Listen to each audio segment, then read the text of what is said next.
Bonjour à tous, ici Gabriel Gélina pour le Guide de l'auto. Bienvenue en Provence, dans le sud de la France, pour ce premier contact avec la nouvelle McLaren Artura Spider. Évidemment, Spider, c'est la version découvrable de la Artura, qui est évidemment l'exotique à motorisation hybride de McLaren.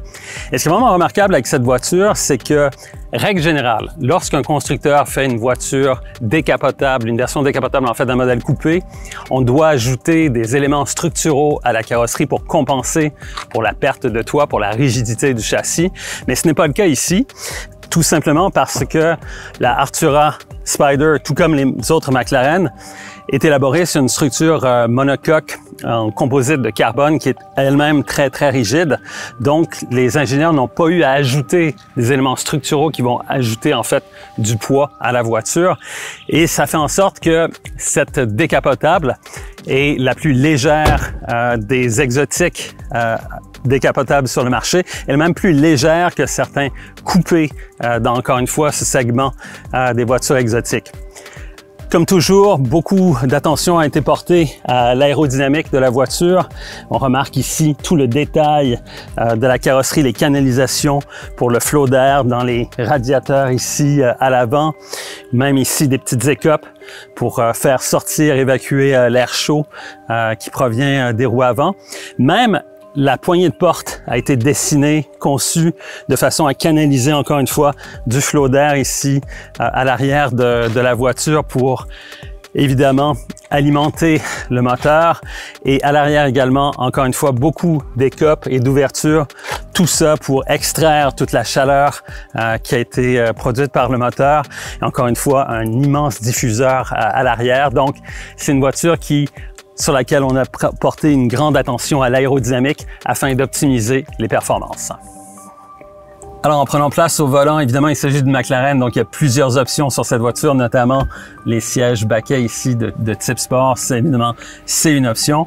Et ce qu'on découvre aussi, c'est un cockpit, véritablement l'environnement d'un cockpit dans cette voiture. Une fois qu'on a ajusté le siège, on peut par exemple ajuster le volant, donc qui est en hauteur et aussi télescopique.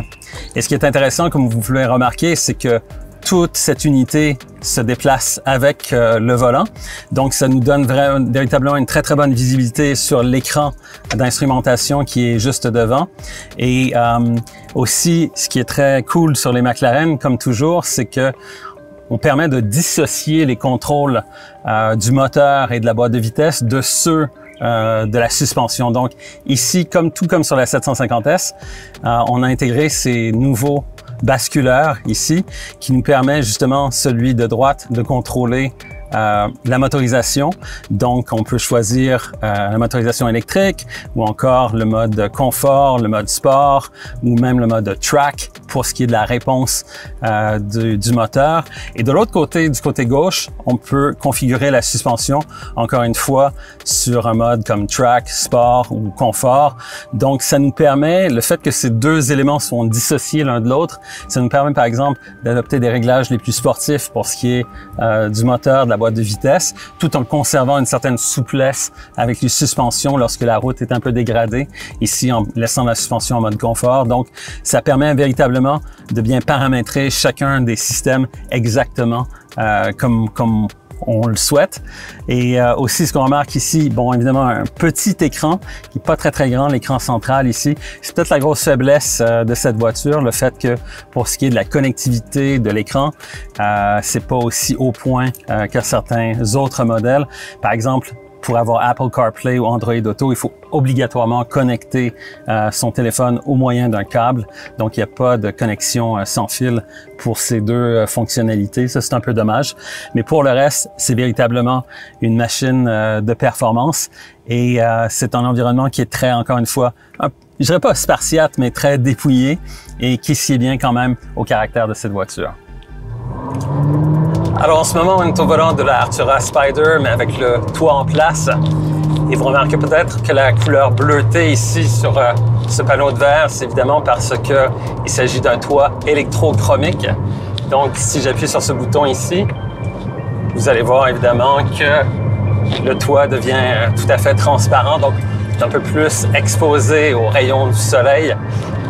Et donc, c'est assez génial d'avoir ce toit électrochromique. Bon, évidemment, c'est une décapotable, alors on veut savoir qu'est-ce qui se passe avec le toit baissé.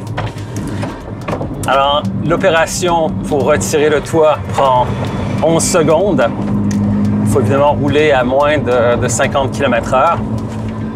Et voilà, en 11 secondes,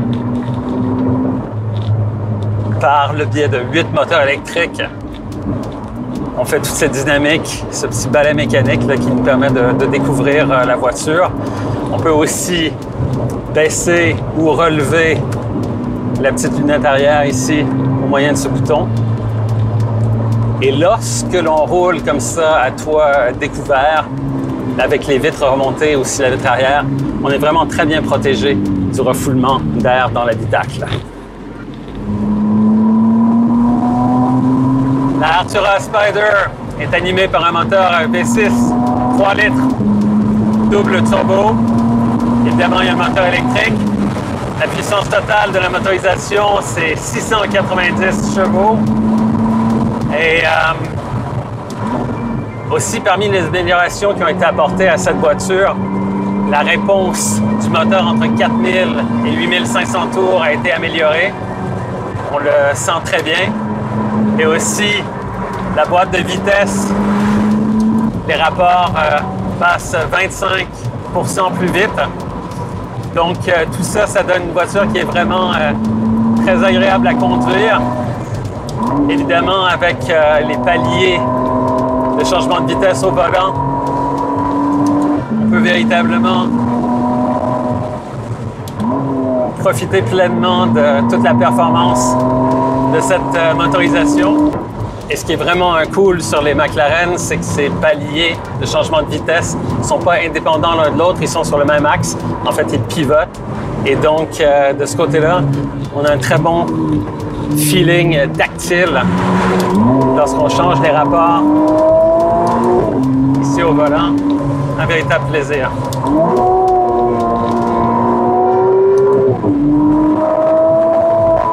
Aussi, je ne m'attendais pas à ce que le moteur soit aussi sonore. Il s'agit en fait d'un V6 biturbo. Donc, je ne m'attendais pas à ce que ce soit aussi sonore que, par exemple, le V8 biturbo de la McLaren 750S. Mais ils ont vraiment travaillé l'échappement. Évidemment, cette voiture-ci dispose de l'échappement sport qui est optionnel. Et donc, lorsqu'on est en mode track ou sport pour ce qui est de la motorisation, le son est comme 20% plus présent qu'avec l'échappement conventionnel. Et ça ajoute beaucoup à l'agrément de conduite.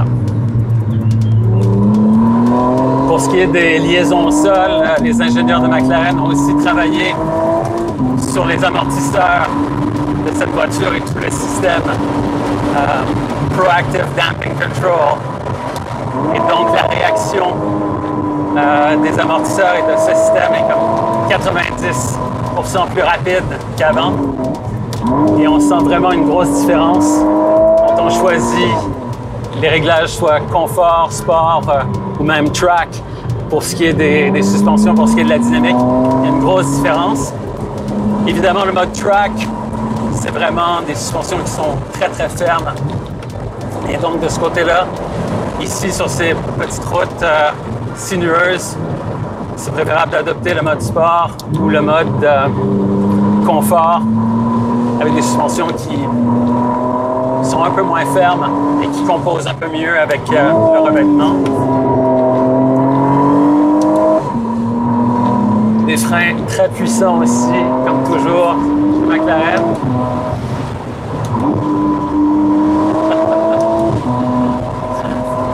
C'est vraiment une voiture de grand tourisme assez exceptionnelle.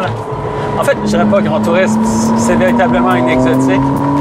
Peut-être pas aussi affûtée que la 750S, mais tout de même, sur le plan technique, c'est une belle réussite. Un des aspects agréables aussi de la Artura Spider, c'est le fait que lorsqu'on roule dans un petit village comme ici, Tourette-sur-Loup, en Provence, on peut activer la motorisation électrique et donc circuler dans ce petit village médiéval sans faire de bruit, sans pollution directe non plus. Et donc, ça, c'est un des facteurs cool. Évidemment, l'autonomie n'est pas très, très grande. On parle d'une dizaine de kilomètres en mode électrique. Mais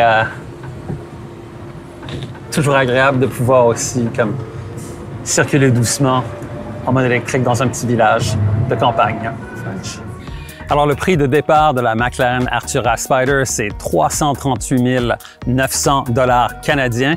Et bien sûr, comme toujours avec McLaren, il y a des équipements que l'on peut rajouter en option, que ce soit des options individuelles ou des packs d'options.